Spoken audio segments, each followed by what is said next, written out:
Hello everyone, this is the second lecture on haloalkanes and haloarenes.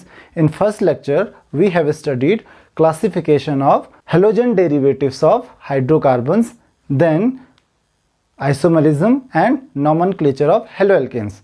Now we will discuss general methods of preparation of haloalkanes. So haloalkanes can be prepared by various methods. So we will discuss a few the general methods. So the first is the preparation of haloalkanes from hydrocarbons. So there are different hydrocarbons like alkanes, alkenes and alkynes. So first we will see how the hydrocarbons are prepared by alkanes. So on reaction of alkanes with halogens directly, they generally form haloalkanes. For example, methane when reacts with chlorine. Now the conditions are different. For example, जब methane chlorine के साथ react करती है, so it is either in the presence of light or on heating. अगर आप इस temperature पे heat करते हो तो क्लोरीन के साथ वो रिएक्ट करता है. Now it may form monohalogen derivative, dihalogen derivative, trihalogen derivative, tetrahalogen derivative and so on. मतलब ये कि अगर आप एल्केन्स को रिएक्ट करोगे हेलोजेंस के साथ तो जनरली जो कंपाउंड्स फॉर्म होते हैं वो मिक्सचर्स फॉर्म होते हैं. मिक्सचर्स जिनमें या तो एक हेलोजन एटम हाइड्रोजन एटम्स को सब्स्टिट्यूट करेगा, या फिर दो हेलोजन एटम हाइड्रोजन एटम्स को सब्स्टिट्यूट करेगा, या फिर तीन या फिर चार. नाउ जो क्लोरीन एंड ब्रोमीन की जो रिएक्शन होती है, इनके लिए जो कंडीशंस की रिक्वायरमेंट होती है, जैसे कि मैंने आपको अभी बताया कि जो कंडीशंस होती हैं, कंडीशंस डिफरेंट होती हैं. किसके लिए? अलग अलग हेलोजेंस के लिए. तो क्लोरीन और ब्रोमीन के लिए ऑलमोस्ट सेम कंडीशंस होती हैं. वो या तो आप सनलाइट के प्रेजेंस में या फिर थोड़ा सा हीट करके इस टेम्परेचर पे इजीली रिएक्ट करते हैं एल्केन्स के साथ और फॉर्म करते हैं उनके हेलोजन डेरिवेटिव्स, मींस हेलोएल्केन्स. अब ये हेलोएल्केन्स मोनो, डाई, ट्राई कुछ भी हो सकते हैं और जनरली उनका मिक्सचर फॉर्म होता है. तो यहाँ पे इन चारों का आपको मिक्सचर देखने को मिलेगा. नाउ क्या ये सबके लिए सेम होता है? नहीं, ये सबके लिए अलग अलग होता है. मतलब अगर आप आयोडीन के साथ रिएक्शन करोगे एल्केन्स की, so the reaction of alkanes with iodine is reversible. ये रिएक्शन जनरली रिवर्सिबल होती है. मतलब अगर आप मीथेन को, ये एग्जांपल है, अगर आप मीथेन को रिएक्ट करते हो आयोडीन के साथ ये फॉर्म करेगा CH3I, that is iodomethane and HI. तो ये रिवर्सिबल क्यों होती है? Because this hydrogen iodide is a very good reducing agent. ये हाइड्रोजन आयोडाइड बहुत अच्छा रिड्यूसिंग एजेंट होता है. So it reduces CH3I to CH4. ये क्या करता है? CH3I that is iodo methane को वापस रिड्यूस करके मीथेन फॉर्म कर देगा. So therefore this reaction is reversible. अब क्वेश्चन ये है कि अगर रिवर्सिबल है और आपको ये प्रिपेयर करना है तो इसको एक डायरेक्शन में कैसे शिफ्ट करेंगे? तो आपको पता है कि रिवर्सिबल किसकी वजह से हो रही है ये reaction? That is because of HI. इसकी वजह से ये रिएक्शन रिवर्सिबल हो रही है. तो अगर ये HI यहाँ पे नहीं होता तो तब ये रिएक्शन इजीली हो सकती थी, तब ये वापस इससे मीथेन नहीं फॉर्म होता, तो उस केस में CH3I फॉर्म हो सकता था. लेकिन यहाँ पे HI आ गया. तो इस HI को रिमूव करने के लिए, क्योंकि HI क्या एक बहुत अच्छा रिड्यूसिंग एजेंट है, हम यूज़ करते हैं कोई ऑक्सीडाइजिंग एजेंट. तो HI के लिए हम यूज़ करते हैं कोई oxidizing agent like nitric acid और iodic acid. So iodic acid के साथ HI रिएक्ट करके फॉर्म करेगा 3H2O प्लस I2. अब यहाँ पे HI कन्वर्ट हो गया I2 में, तो HI का खुद क्या हो गया? ऑक्सीडेशन हो गया.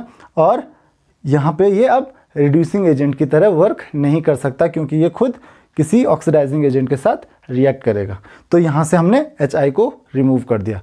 तो अगर हम HI को रिमूव कर लेंगे तो ये रिएक्शन फॉरवर्ड डायरेक्शन में अब इजीली हो सकती है. अब ये बैकवर्ड डायरेक्शन में शिफ्ट नहीं होगी क्योंकि हमने HI को वहाँ से रिमूव कर दिया. और रिमूव कैसे किया? By a suitable oxidizing agent. तो जनरली जो सुटेबल ऑक्सीडाइजिंग एजेंट हम लोग यूज़ करते हैं इट इज़ आयोडिक एसिड और नाइट्रिक एसिड। तो आपको ध्यान यही रखना है यहाँ पे कि जो क्लोरीन एंड ब्रोमीन इन दोनों की रिएक्शन होती है वो बहुत इजीली हो जाती है, या तो आप हीट करो या फिर लाइट की प्रेजेंस में ये रिएक्शन इजीली हो जाती है। बट आयोडीन की जो रिएक्शन होती है वो होती है रिवर्सिबल। तो अगर ये रिएक्शन रिवर्सिबल होगी तो हमको ये देखना है कि रिवर्सिबल क्यों होगी, किसकी वजह से होती है। एक रिड्यूसिंग एजेंट फॉर्म हो जाता है उसमें, दैट इज हाइड्रोजन आयोडाइड। और इस रिड्यूसिंग एजेंट को लिए हम यूज़ करते हैं एक ऑक्सीडाइजिंग एजेंट जो इस रिड्यूसिंग एजेंट को रिमूव करेगा वहाँ से और रिएक्शन को फॉरवर्ड डायरेक्शन में शिफ्ट कर लेगा। तो इसलिए उसके बाद ये रिएक्शन रिवर्सिबल नहीं रहेगी। Now the next thing is what about fluorine, क्योंकि आपको पता है हमारे पास जो हेलोजेंस हैं, 4 मेन हेलोजेंस हैं, that is fluorine, chlorine, iodine and bromine. तो हमने क्लोरीन और ब्रोमीन की तो बात कर ली, फिर हमने आयोडीन की भी बात कर ली कि आयोडीन कैसे रिएक्ट करेगा एल्केन्स के साथ। तो ये एक एग्जाम्पल है, सारे रिएक्शंस जो होगी एल्केन्स के साथ वो ऑलमोस्ट सेम होंगी। अब आपके पास ये क्वेश्चन आता है कि जो फ्लोरीन है, फ्लोरीन कैसे बिहेव करता है। तो फ्लोरीन का आपको ध्यान रखना है, फ्लोरीन की जो रिएक्शन होती है, फ्लोरीन बहुत ज़्यादा रिएक्टिव होता है। अगर कभी भी रिएक्टिविटी की बात आती है, the order of the reactivity of halogens with alkanes is fluorine, then chlorine, then bromine and then iodine. आपको यहाँ पे पता भी चल ही गया होगा कि आयोडीन सबसे कम रिएक्शन करता है, क्योंकि वो रिएक्शन वापस क्या हो जाती है, बैकवर्ड डायरेक्शन में शिफ्ट हो जाती है। तो इसीलिए सबसे ज़्यादा रिएक्शन कौन करता है, fluorine. Fluorine is most reactive. Now due to the high reactivity of fluorine, direct reaction is very explosive. तो ये बहुत वायलेंट होती है, ये बहुत एक्सप्लोजिव होती है। And due to this the bonds of alkyl groups are ruptured. तो इसकी वजह से जो एल्काइल ग्रुप के जो बॉन्ड्स होते हैं वो रेप्चर हो सकते हैं, वो ब्रेक हो सकते हैं। तो इसीलिए हम फ्लोरीन को डायरेक्ट रिएक्ट नहीं करवाते, किसके साथ, एल्केन्स के साथ, क्योंकि ये रिएक्शन क्या होती है, बहुत ज़्यादा वायलेंट होती है।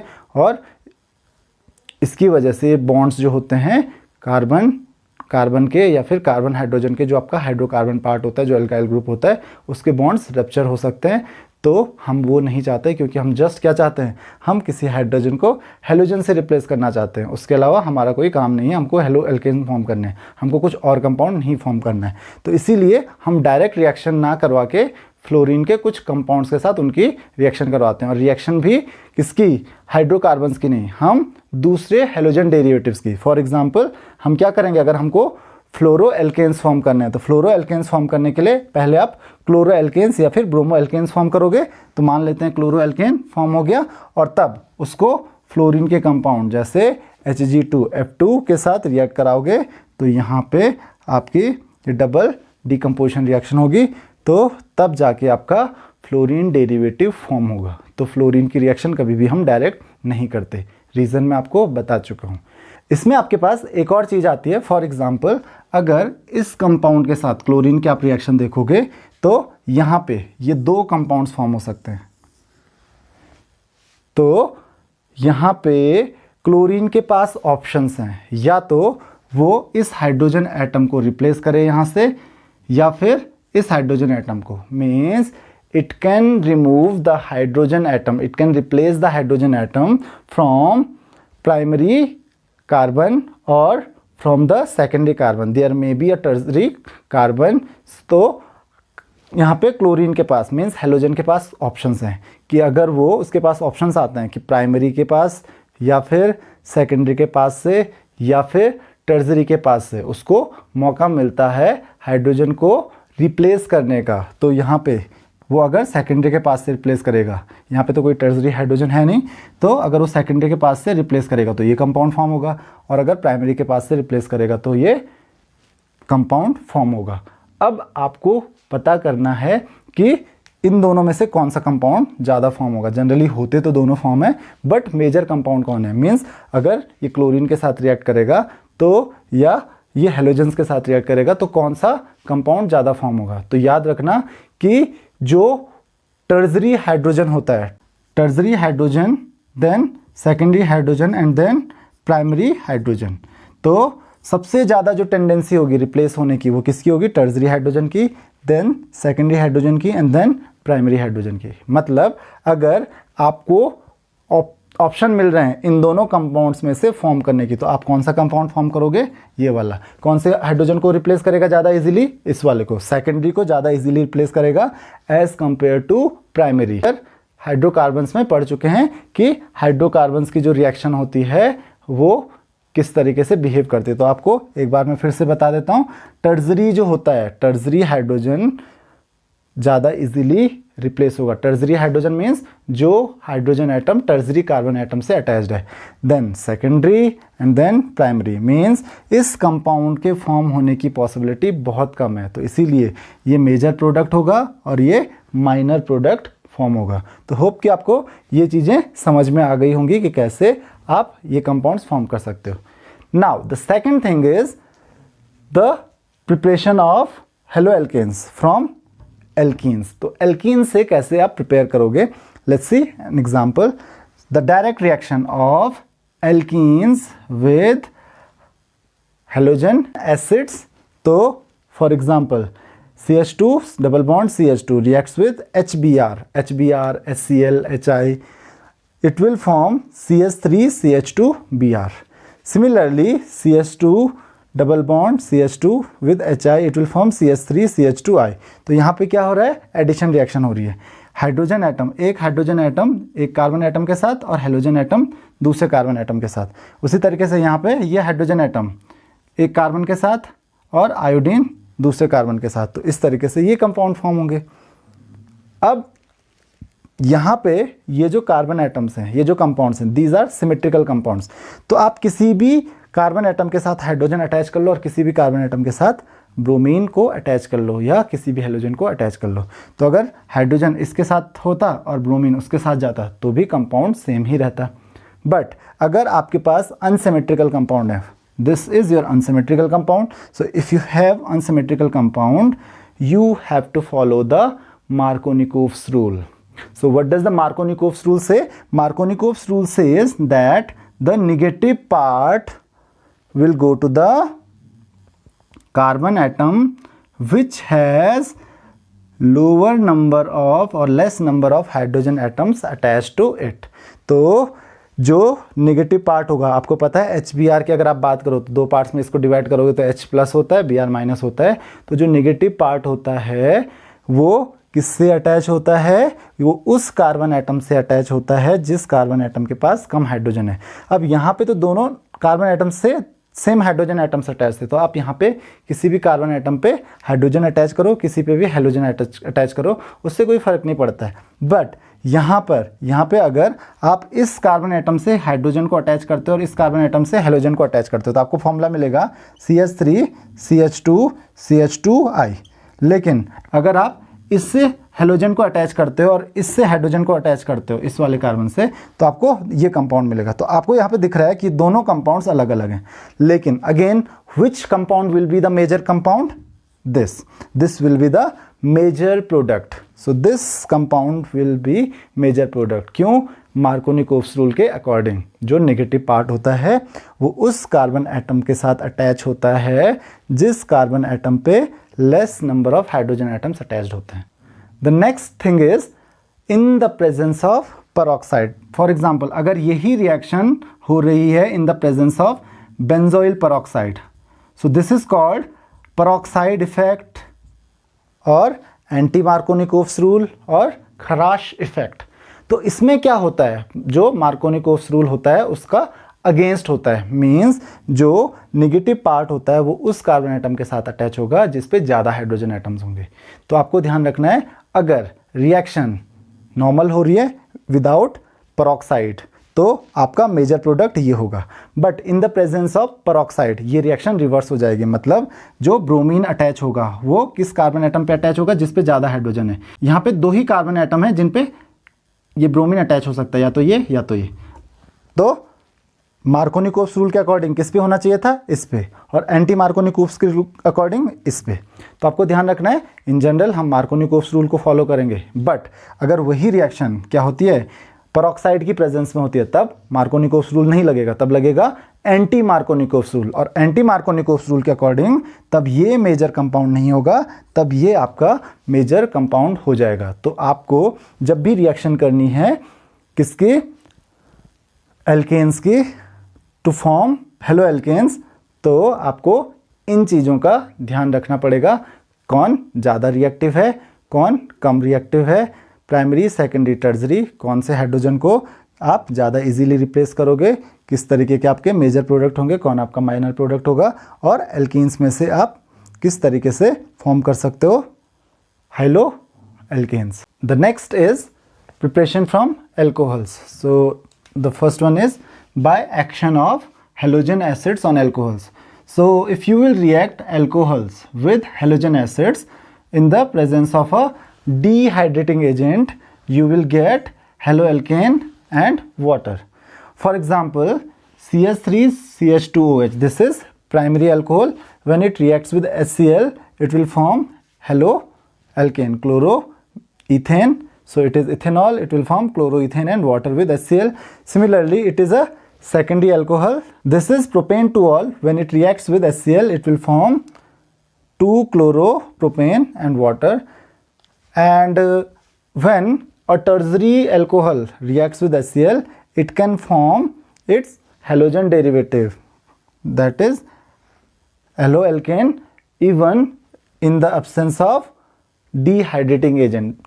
So if you see the reactivity, तो आपको पता चल गया जो प्राइमरी अल्कोहल है, प्राइमरी अल्कोहल HCl के साथ रिएक्ट करेगा इन the presence of anhydrous ZnCl2, जो कि एक डिहाइड्रेटिंग एजेंट है, और वो फॉर्म करेगा प्राइमरी हेलो एल्केन. सिमिलरली यहाँ पे सेकेंडरी हेलो एल्केन फॉर्म होगा इन the presence of ZnCl2, but यहाँ पे एनहाइड्रस ZnCl2 की भी जरूरत आपको नहीं पड़ रही है, because the tertiary alcohols are most reactive. जो ऑर्डर ऑफ रिएक्टिविटी होती है, ध्यान रखना, tertiary, then secondary, then primary.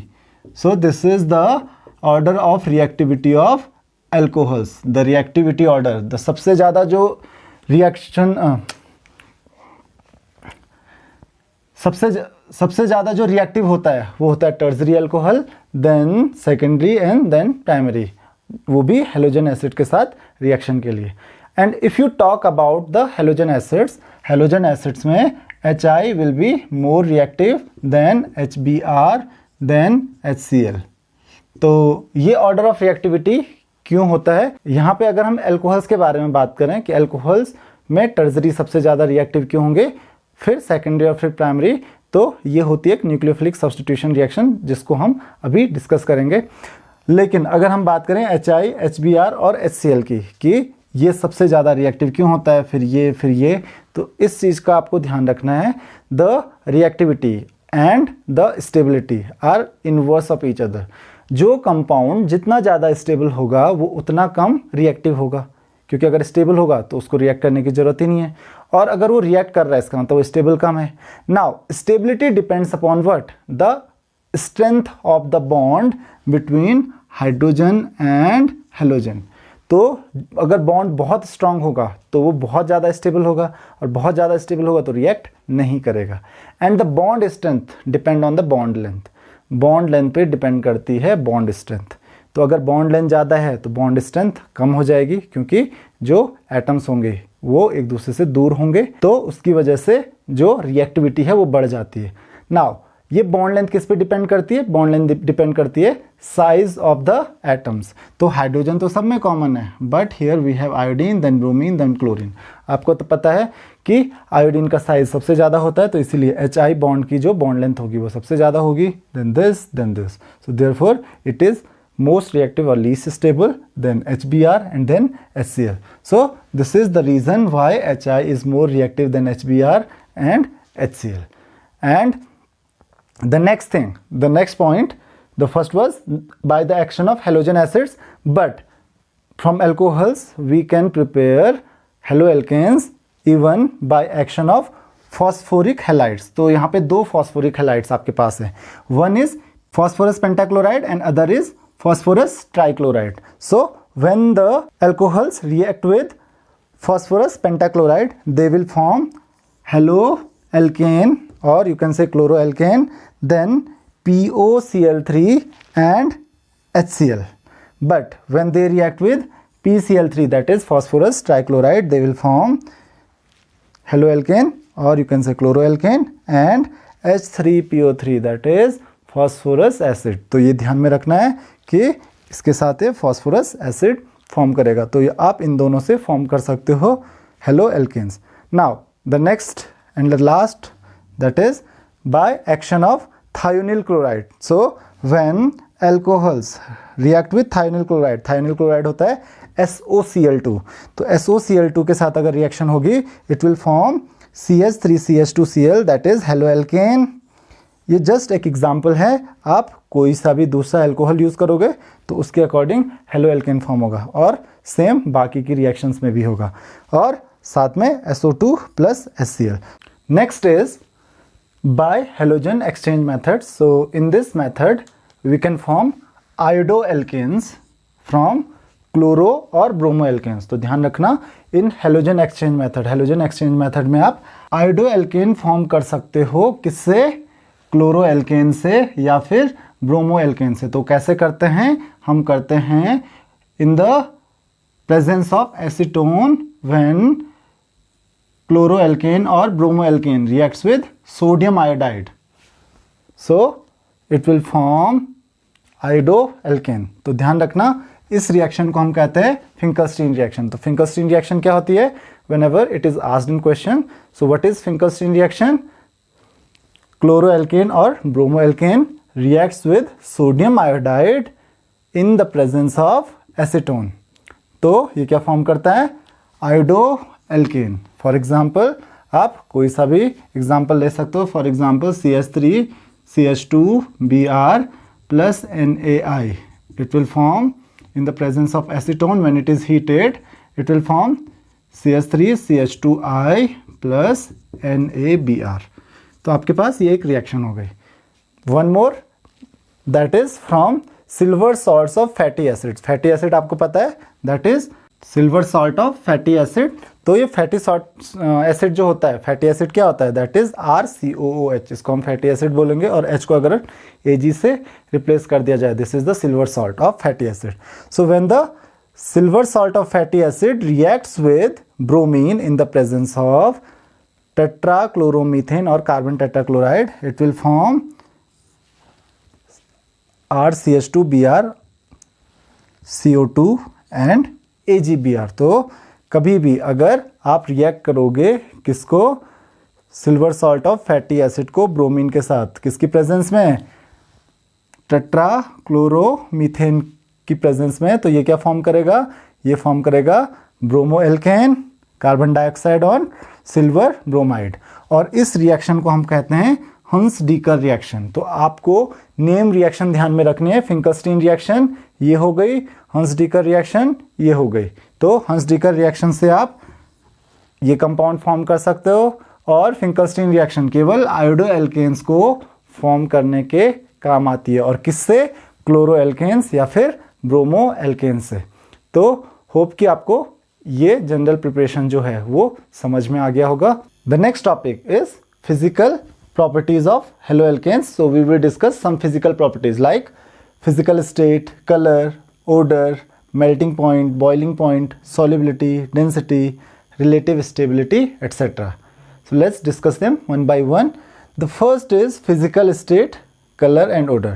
So if you talk about the physical state, lower haloalkanes like CH3F, that is fluoromethane, then chloromethane or bromomethane, then fluoroethane, that is CH3CH2CF, then CH3CH2Cl, that is chloroethane. These compounds are gases at room temperature, while if we talk about the other compounds, other haloalkanes, they are either liquids or solids at room temperature. तो इस चीज़ का आप ध्यान रखिए। जो lower compounds होंगे वो ये कुछ कंपाउंड्स हैं, ये गैसेस होते हैं, और बाकी कंपाउंड्स या तो लिक्विड्स होंगे या फिर सॉलिड्स होंगे एट रूम टेम्परेचर। और उसका रीज़न बहुत ही सिंपल है। आपको एक चीज़ ध्यान रखनी है, अगर हम फिजिकल एंड केमिकल प्रॉपर्टीज़ की बात करें, अभी हम फिजिकल प्रॉपर्टीज़ डिस्कस कर रहे हैं, तो अगर हम फिजिकल प्रॉपर्टीज़ की बात करें या केमिकल प्रॉपर्टीज़ की बात करें, जो ये कंपाउंड्स होते हैं, जो ऑर्गेनिक कंपाउंड्स होते हैं, उनका एक ट्रेंड होता है। जैसे हम बात कर रहे हैं फिजिकल स्टेट की। Now the physical state depends on the interaction between the molecules. Physical state जो होती है वो मॉलिक्यूल्स के इंटरेक्शन पे डिपेंड करता है। Higher the intermolecular force of attraction, the state will be solid. If the intermolecular force of attraction is almost negligible, then it will be a gas. तो intermolecular force पे depend करता है। यहाँ पे जो यूनिवर्सल फोर्स ऑफ अट्रैक्शन होता है that is van der Waals force of attraction, and van der Waals force of attraction depends on the size of the molecule और you can say molecular mass. Molecular mass जितना ज़्यादा होगा van der Waals force of attraction उतना ज़्यादा होते जाता है। तो इसीलिए जो लोअर हेलो एल्केन्स होंगे उसमें van der Waals force of attraction बहुत कम होगा, उसकी वजह से ये गैसेज होंगे। और यहाँ पे आप देख सकते हो CH3I, that is not a gas, that is a liquid. So ये गैस क्यों नहीं है? ये गैस इसलिए नहीं है क्योंकि इनका मॉलिक्यूलर मास इनसे थोड़ा ज़्यादा होता है, इसकी वजह से इसको आप गैसेस स्टेट में नहीं देखोगे, लेकिन इनको आप गैसेस स्टेट में देखोगे। क्यों? क्योंकि van der Waals force of attraction कम है। जैसे जैसे मॉलिक्यूलर मास बढ़ता जाता है उसके बाद van der Waals force of attraction भी बढ़ता जाता है, और स्टेट जो है, स्टेट गैस से लिक्विड, और ज़्यादा अगर मॉलिक्यूलर मास बढ़ता है तो लिक्विड से वो सॉलिड हो जाएगी। तो आप इस ट्रेंड को याद रखें। Now if you talk about the colour, तो जो आपके हेलो एल्केन्स होते हैं, haloalkanes are generally colourless in pure state. अगर वो प्योर स्टेट में हैं, अगर वो प्योर हेलो एल्केन्स हैं, तो वो जनरली क्या होते हैं? कलरलेस होते हैं। Now if you talk about the odour up to carbon 18, अगर 18 कार्बन वाला जो हेलो एल्केन होगा वहाँ तक, all compounds, all haloalkanes are having sweetish odour. उनका जो ओडर होता है थोड़ा स्वीटिश होता है, while higher haloalkanes are odourless. उससे ऊपर के जो हेलो एल्केन्स होते हैं उनका कोई ओडर नहीं होता है। But up to C18 means 18 carbon तक वो क्या होंगे? स्वीटिश ओडर के होंगे। So this is the physical state, colour and odour. Now if you talk about the melting and boiling point, same melting और बॉइलिंग पॉइंट भी depend करता है किस चीज़ पे? इंटरमॉलिक्यूलर फोर्स ऑफ अट्रैक्शन पे। इंटरमॉलिक्यूलर फोर्स ऑफ अट्रैक्शन जितना ज़्यादा होगा मेल्टिंग और बॉइलिंग पॉइंट उतना ज़्यादा होगा। Now if we compare the melting और boiling point of halo alkanes with their parent hydrocarbons, मतलब जैसे यहाँ पे फ्लोरो मीथेन है या क्लोरोमीथेन है या ब्रोमोमीथेन है, इसका अगर हम मीथेन के साथ कंपेयर करें, मतलब उनका ये क्या हो गया? पेरेंट हाइड्रोकार्बन हो गया, जिस हाइड्रोकार्बन से ये फॉर्म होते हैं। तो अगर उनके साथ कंपेयर किया जाए तो उनका जो मेल्टिंग या फिर बॉइलिंग पॉइंट है वो ज़्यादा होगा एज़ कम्पेयर टू हाइड्रोकार्बन। अब उसका रीज़न क्या है? उसका रीज़न ये है कि इनमें होता है फॉर्म एक हाइड्रोजन बॉन्ड, और इस हाइड्रोजन बॉन्ड फॉर्म होने की वजह से यहाँ पे क्या होता है? जो इंटरमॉलिक्यूलर फोर्स ऑफ अट्रैक्शन होता है वो ज़्यादा हो जाता है, तो उसकी वजह से मेल्टिंग और बॉइलिंग पॉइंट ज़्यादा होता है। तो करस्पॉन्डिंग हाइड्रोकार्बन से तो ज़्यादा होगा। But if you talk about the comparison between these haloalkanes, then you will find that the order is Ri is greater than RBr, then RCl, then RF. So this is the order of melting and boiling point if the alkyl group is same. अगर alkyl group same है तो iodo alkanes जो होंगे वो ज़्यादा उनका melting और boiling point होगा, देन ब्रोमो एल्केन्स का, देन क्लोरो एल्केन्स का, और देन फ्लोरो एल्केन्स का।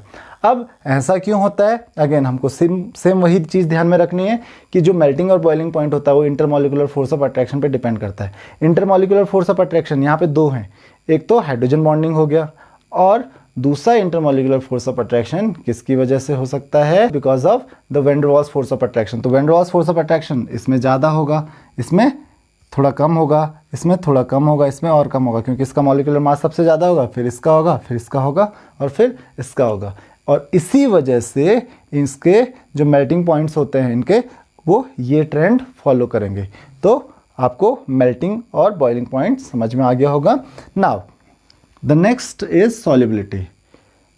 You have heard the concept of like dissolved like, means polar compounds are dissolved in the polar compounds. So water is a polar compound and haloalkanes are also polar compound. But haloalkanes are sparingly soluble in water. haloalkanes जो होते हैं वो ना के बराबर soluble होते हैं, बहुत ही कम soluble होते हैं वाटर में. अब अगर आप सॉल्युबिलिटी का प्रोसेस समझोगे, सॉल्युबल कैसे होते हैं कोई भी कंपाउंड, कैसे कोई भी कंपाउंड दूसरे सब्सटेंसेस में डिसॉल्व होते हैं, तो अगर मैं वाटर की बात करूं तो वाटर में जनरली बॉन्ड होता है जिसको आप हाइड्रोजन बॉन्ड बोलते हैं, वो वाटर मॉलिक्यूल्स के बीच में होता है. तो अगर इन हेलोएल्केन्स को डिसॉल्व होना है वाटर में, तो डिसॉल्व होने के लिए क्या होगा, ये हेलोएल्केन्स वाटर के साथ हाइड्रोजन बॉन्ड फॉर्म करेंगे. लेकिन जब आप इनको डिसॉल्व करने की कोशिश करोगे तो ये वाटर मॉलिक्यूल्स के जो आपस में हाइड्रोजन बॉन्ड्स हैं उनको ब्रेक नहीं कर पाते हैं, और अगर उनके साथ इनको बॉन्ड फॉर्म करना है तो वो बॉन्ड्स ब्रेक करके नए बॉन्ड्स फॉर्म करने पड़ेंगे, जिसमें ये सक्सेसफुल नहीं होते हैं. ये न तो उन बॉन्ड्स को ब्रेक करते हैं और न ही वाटर के साथ नए हाइड्रोजन बॉन्ड्स फॉर्म करते हैं. And because of that they are very less soluble in water. The next is density. So the density of the haloalkanes will follow the order same, that is Ri is greater than Rbr is greater than RCl. और वो किसकी वजह से, उनके masses की वजह से. मास जितना ज़्यादा होगा इनका डेंसिटी उतनी ज़्यादा होगी. Now if we talk about RCl, that is chloroalkanes. So chloroalkanes have lower density than that of water. Chloroalkanes की जो डेंसिटी होती है वो वाटर से थोड़ा कम होती है, जबकि अगर हम बात करें ब्रोमो और आयोडोएल्केन्स की, इनकी डेंसिटीज वाटर से ज़्यादा होती हैं. तो ये आपको ध्यान में रखना है. The next point is relative stability. Now what is the concept of relative stability? How can we relate the stability of this haloalkanes? तो आपके पास यहाँ पे ये हैं चार, that is Ri, RBr, RCl and RF. तो मैंने अभी आपको समझाया था कि जो रिलेटिव जो स्टेबिलिटी होगी किसी भी कंपाउंड की, रिलेटिव स्टेबिलिटी की बात बाद में करेंगे. स्टेबिलिटी किस चीज़ पे डिपेंड करती है? इस बॉन्ड पे. ये बॉन्ड जितना ज़्यादा स्ट्रांग होगा वो उतना ज़्यादा स्टेबल होगा. और ये बॉन्ड कितना स्ट्रांग होगा ये डिपेंड करता है बॉन्ड लेंथ पे. बॉन्ड लेंथ इसकी सबसे ज़्यादा है तो स्टेबिलिटी क्या होगी, सबसे कम होगी. बॉन्ड लेंथ देन ये. तो this is the order of relative stability. Means fluoroalkanes are more stable than chloroalkanes, bromoalkanes and iodoalkanes. Iodoalkanes are least stable. और उसका रीज़न क्या है? उसका रीज़न है बॉन्ड लेंथ. बॉन्ड लेंथ जितनी ज़्यादा होगी बॉन्ड उतना वीक होगा, और बॉन्ड जितना वीक होगा वो उतना इजीली ब्रेक होगा. तो होप कि आपको ये सारे टॉपिक्स समझ में आ गए होंगे. So if you have any doubt in these topics you can ask your questions in the comment box. Thank you very much.